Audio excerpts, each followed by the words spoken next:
Fighting voter fraud is on the front burner now. A bitter debate unfolding over mail-in voting. Advocates for voting by mail argue it will keep voters safe and socially distant amid the pandemic. But critics say it opens the door to ballot tampering. Over the weekend, I spoke with U.S. Attorney General William Barr, who outlined the threats posed by mail-in ballots. Well, there's a big discussion right now about mail-in voting. Hillary Clinton said it's fine, it's fair.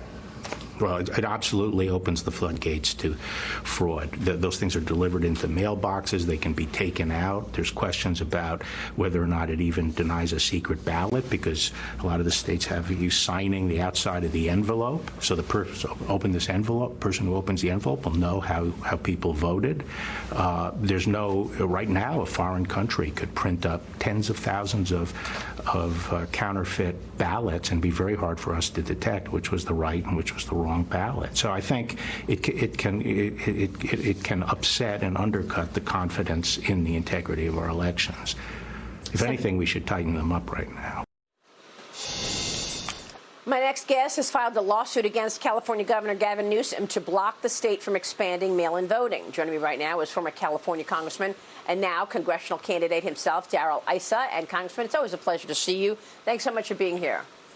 Well, thank you, Maria. And, you know, with a history in California of excess voters on the rolls, California is particularly shameful in the governor sending out 5 million unasked for absentee ballots, or at least he plans to.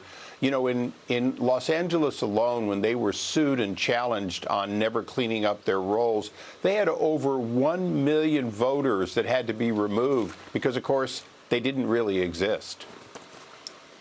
So where do we stand right now? Because I know that you just heard the AG and what he said, that it opens the floodgates of fraud. He said, you know, foreign governments can be printing ballots, and we will not even, they could print thousands and thousands of ballots, and we will not even know what's the real thing and what's just fake from foreign governments trying to meddle in our election. Where do we stand now on mail-in ballots on a federal level going into the election?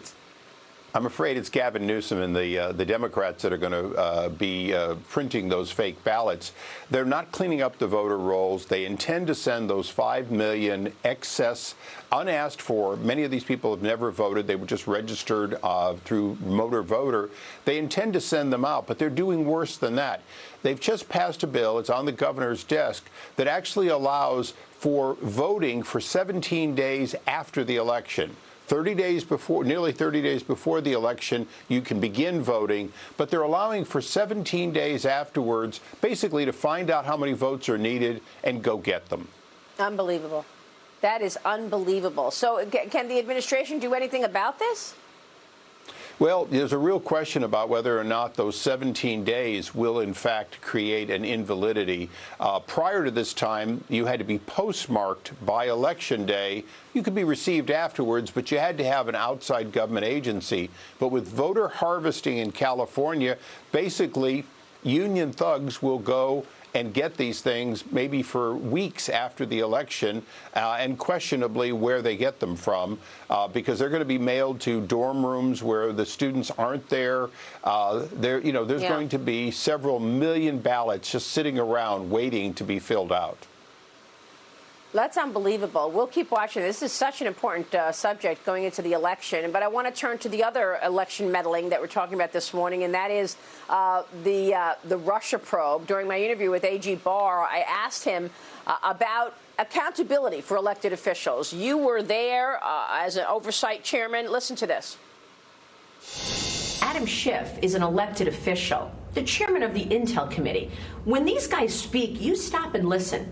Adam Schiff said multiple times that there was collusion in plain sight.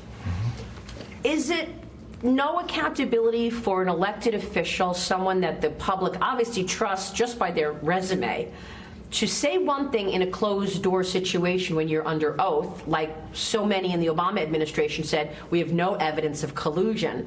But then they went out on television and they said the complete opposite. They said collusion is in plain sight. That's a quote from Adam Schiff. Well, as far as public comments like these people have been making in press conferences and on television and so forth, the accountability is really elections for Schiff. That's why we have elections. If the people of his district want him to continue to behave as he has, then they can send him back to office.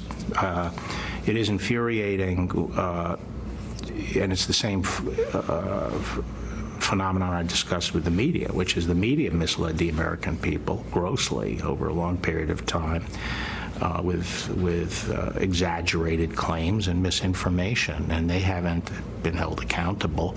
And the same for a lot of these talking heads. Well, there's absolutely, Congressman.